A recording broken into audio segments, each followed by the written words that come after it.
Welcome, everybody. We're in I guess this is our fourth show and share, so welcome. We're talking today about fidget and fiddle tools, and I want to share a little bit of the history of these, where they came from and where we see them going. We're going to do some demos so you can see what they look like and what they feel like. We'll talk about what makes them good and bad, what we look for in fidget toys. And then we'll spend a little time talking about how we use them, how to introduce them, how to get buy-in, and so forth. So, with no further ado, the history of fidget and fiddle toys for Trainer's Warehouse. We started selling these back in probably the late 90s. I'm guessing 1997 or 1998 or so. And the idea first came from Sharon Bowman, who she's written a ton of books, including Training from the Back of the Room and Making Learning Stick and so forth. And she said, she asked me, my dad, who was also in the business at the time, if we have any fidget toys, because the idea was that tactile learners, so, there are kinesthetic learners, visual learners, auditory learners. The idea at that point was that kinesthetic learners needed to do something with their hands in order to be able to stay focused. Around that same time, people also started doing research and talking about this idea of floating attention. And that idea is that we've been kind of hardwired since prehistoric times to have this kind of floating attention so that we could, if we're focused on something else, know if we were under attack from a predator. So all of this has kind of came to culmination in the idea that trainers and teachers like to have fidget toys in their learners' hands to help them stay focused and stay on target in their learning. Then something crazy happened around 2017. And in that same year, two things. The fidget spinner became wildly popular, which we hate this. We'll talk about what makes a good fidget in a little while. But the person who designed this never got a patent for it because she could never sell it. And then all of a sudden it came available for public manufacturing distribution, and everyone and their brother started making these. And it was, so you probably remember these becoming fabulously popular. In that same year, there was a Kickstarter for this product called the Fidget Cube. And the people who launched this product had a Kickstarter to try to raise money for it. And they were looking for a few $1,000s. And within a short amount of time, they raised about $6.5 million. The demand was so great. For this little thing, it can fit in your pocket. There's all kinds of stuff to do with it. So between 1998 and 2017, sure, we sold fidgets and fiddle toys, but then there became this boom. So I mentioned that I really love the fidget spinner. I want to talk a little bit about what we think makes a good fidget toy. And I think that Sarah is going to share a few links in the chat where you can get some additional information about this. But the first question to us is, how does it feel in our hands? Is it soft? Is it manipulative? Can we see ourselves in a meeting just kind of touching it, fooling around with it comfortably? Is it enjoyable? What's the size of it? Is it too big for small hands? Is it just right? We talk in meetings about whether it makes a lot of sound. Because if you're a teacher or a trainer, you don't want the distraction. You want people to be able to use these things, maybe stick them in the pocket, use them in their hands, but not have them being loud and disruptive. We also want to make sure that they're durable. So we've reviewed a few products where we feel like they're too dainty, and there are people who like to test stuff. And yeah, this is one. This is a tangle. It pulls apart, but it also goes back together really easily. So if you're getting stuff for a whole classroom of people, how is it going to work over time? So I think those are, and we also want them to look good and fun and interesting. So there are some that might come to us and it's just, it's just black or whatever. And for some audiences that might be great, but it may also sort of limit the interest for someone to like be drawn to picking it up. Okay, so next we're going to just demo some of these. And I've split we probably have, oh gosh, I don't know. I'm guessing like 50 different fidget toys. And over the years, it's probably been closer to 100. So I've broken them down into toys that you can flex, some that you can stretch, squeeze. There are therapy fidget toys, some that have other kind of manipulation. And I want to just kind of show you the range. And then we'll talk a little bit more about how we use them, how we talk to them, and open it up for discussion. But before we get to that point, let me show you a few. So I'm starting in the flex category. This is a Tangle toy. And this was actually one of the very first that we started to sell, and it's still wildly popular. Also in the flexion category, we used to have Gumby. This is the Bendy Man. And you can just put him into shapes. You can make him stand up. It's kind of fun. This is called the Twiddle. And actually, these initially, when they came out to the market, were twice this size or 3 times this size. And we thought it was just more enjoyable and easier to use as a smaller fidget toy. So we've kind of repackaged it as a smaller item. Two others that have been around for a long time that are flexion is this kind of wiry bendies. It has a firm wire in it, so it's not going to break, but it has a pretty good feel. It holds its shape. Again, no sound, not too distracting. It has a smooth, kind of a rounded edge on one side and a flat on the other. So it's just it's interesting to feel in your hands. And then this, of course, is called a Flexi Blocks, and it is on elastic, which allows you to form it into different shapes, but it's not really a stretch toy. It's more of kind of forming it into different shapes. All right, those were our flexion items. Next, we'll move on to items that we can stretch. Okay. The obvious one we'll start off with is the Slinky. A little bit of sound associated with this, which is one of the reasons that I kind of like this mini Slinky. I kind of like that it's also kind of a gentle sound, but it's something that you can do. I kind of like the feel on my thumbs. I tend not to use it in the same sort of slinky fashion that you might, send it down some stairs. But it's large enough for big fingers and small ones. It can fit in a pocket. I like this one. Let's see. You've got these kinds of stretchy, and are we calling this Galaxy, Sarah? Remember? Or Carol? Atom Ball? I don't know. This one is kind of fun also. It has these little knobby ends, which are fun. A couple more. I think it was called Atomic. Okay. We have the stretchy string.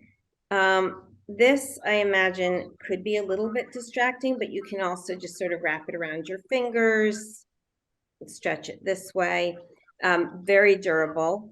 These used to have, back in different iterations, either a strange feel to it or a strange smell. Right now, I don't get any of that, and it's pretty pleasant. These spiral twists are really inexpensive. They don't really do as much. They're like, what's interesting about them is as a fidget is that you can sort of coil them together and stack them and make some different shapes with them. So we actually had, because they're so inexpensive, we had actually, I think it was during COVID, somebody gave them out as just a little giveaway to people, to kids who were getting their vaccines. So they have a nice little purpose there. This is called a stretchy balloon dog. It doesn't stretch that much. I probably wouldn't say that it's in our favorites, but it's really kind of playful and cute. So we have a team of like 5 people. We look at every fidget toy that comes our way that we see out on the market, and we look at it together and decide if we want to sell it or not, because it has to meet our criteria. We all have to like it. So actually, after we go through, if we have enough time, I can show you some that recently came to us that we're evaluating. This is a moody dude. It's sort of in between the stretch and squeeze category. So you can use it as a squeeze ball. You can kind of make the face, make some different shapes. There's something very kind of firm and thick in it, which makes it kind of a slow squeeze, as opposed to something that might have air in it, which I'll show you in a moment. How are we doing so far? Should I keep going? Give me some thumbs up or okay, I see a few nods. Okay, so in the squeeze category, we have puffer balls that have air in them. My colleague Carol doesn't love these because she finds that on occasion they'll lose air. They might respond differently in the summer or the winter, but the strings on them are kind of, they're also can be fun to play with. It has these little loops on them, so you can kind of dangle it from your finger. And they've stuck with us despite the air issues because they're still kind of fun and colorful and sort of inexpensive as well. This is a different kind of squeeze experience because it has this slow recovery. So after you squeeze it, it takes a little while to expand again and has a nice feel to it. Now we have a bunch of other squeeze doing 2 at once. So this, this is one of the Nido balls. So there's like some white stuff in here and it comes out the sides and it's actually kind of fun and it feels good. It's quiet. We like that one. This has these little balls inside of it. So it feels different. The outside, some of these that have like this plasticky stuff on the outside, it has a little bit of a, I guess, kind of a gooey feeling. Like there's nothing that's on your hands. It's just, some people feel like, they're like, I don't quite like that. So some stay away from these that have like this plasticky stuff on the outside. 2 more that do have it are this bead ball and then this therapy ball. This, because it has the pokey things on it, you don't feel, it doesn't feel gooey at all. And it has a nice firm squeeze to it. And then this is a small Nido ball. It's like the other one, but you can kind of hide it in your hands a little bit more easily. Moving on to therapy. So there are some fidget creators who really want, when they think about therapy, they're really thinking about hand strength or dexterity and that sort of thing. So this has a very firm squeeze to it. It's not going to be as interesting as the other ones, but if you really have someone who has to grip something firmly, this might be a good choice. And then also in our therapy, so this is a really hard pokey ball. And it feels good if you kind of want that kind of the firm press, and I guess it's sort of like a massaging feeling of this ball. Or, you know, if you want to put it behind your back. On the last ball, can you get a logo? I'm seeing that question. This one, I think you can get logos on this, but there might be a high minimum. Okay, before I move on from this. So this, again, you can use it as a massage or whatever. And speaking of massage, this one is called the finger massager. It's this pokey little thing. It actually feels kind of good on your fingers. And you know, so again, this is when you're fidgeting, sometimes it's what you're doing with your hands, sometimes it's just the feeling that you're getting from playing with something. And finally, in our therapy, this is the therapy tangle. What makes it different is that it has these like nubby, the nubby kind of rubbery feeling. So for kids, they could like chew on it, or, you know, so that's sort of made for a more extreme use. All right. Oh, and I'm sorry, I have one more in my therapy, and that's this therapy putty, which we call brain putty. And Carol warned me that this was going to be hard to get out of this, and I forgot to set it up. But you press the top down and it releases these little pokey things around the tin. And with putty, there's different firmnesses of the putty. So as you stretch it and manipulate it, it really does require kind of a good grip. It also does stretch slowly. It's like silly putty if you do it fast enough. And I can't right now. There you go. It'll snap. Okay. We have two more categories. We're getting through these really quickly. These are some that you know, they aren't flex or stretch or squeeze, but you're really doing more manipulation. So a Flexigon, it just goes in circles. This is a Trainer's Warehouse exclusive. It's silicone, so it feels really nice and soft. It's flexible, you can squeeze it. It's just pretty interesting. In the same category, we have these loopies. These have a little jingle, a little bit of sound, but not critical. And we also make this in a smaller size. So for little hands.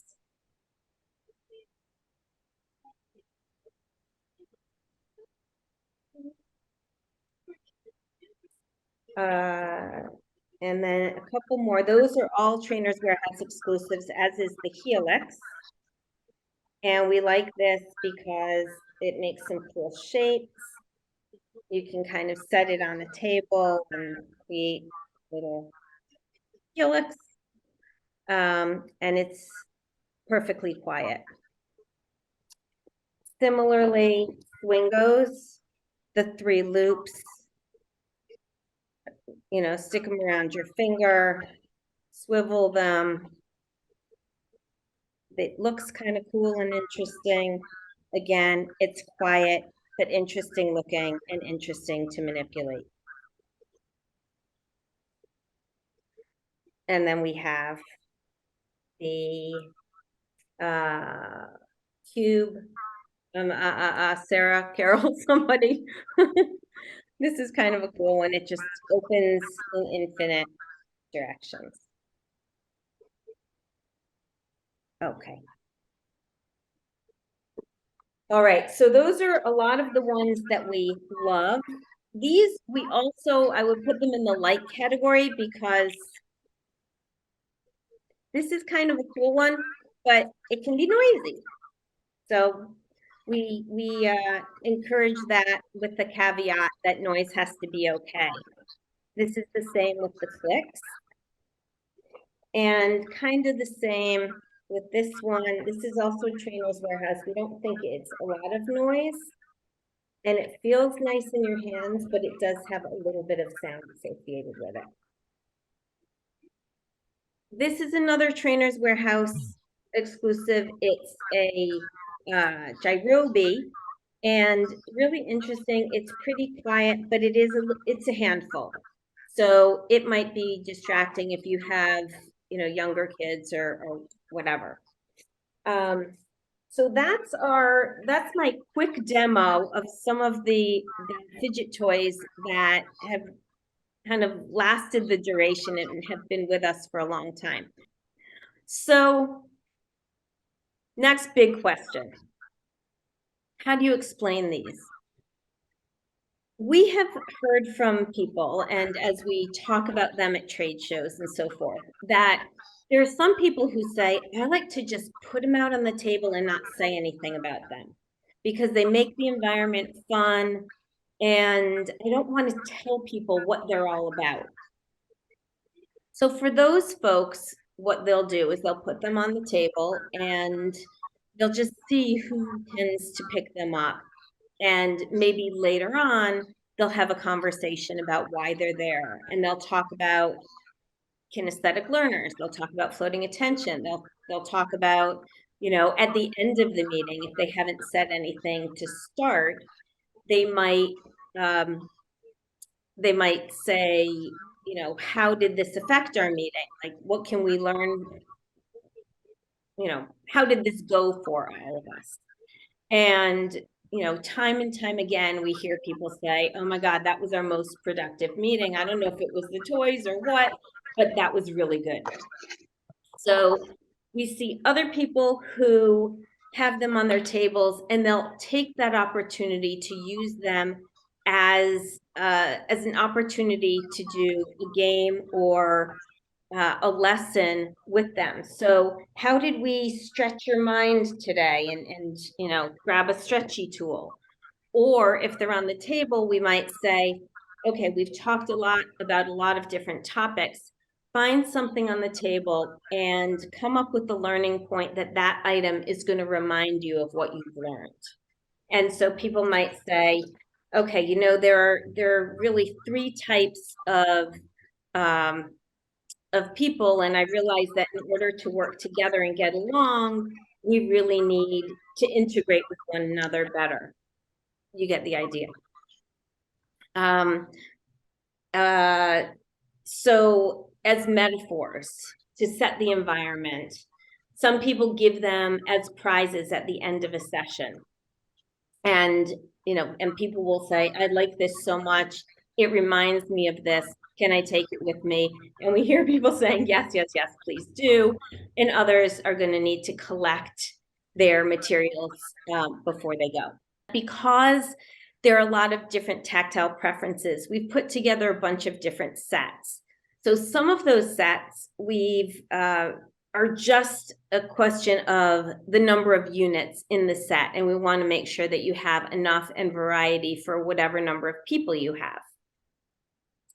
There's another set that we have that we call the wash and share, because we've tested these going through a dishwasher cycle to make sure that they can be sanitized, and they've done okay. We have other people who want to use them in a really professional environment. So we've created this, a set in this Lucite box that just kind of helps people put together a professional presentation when they're using these toys.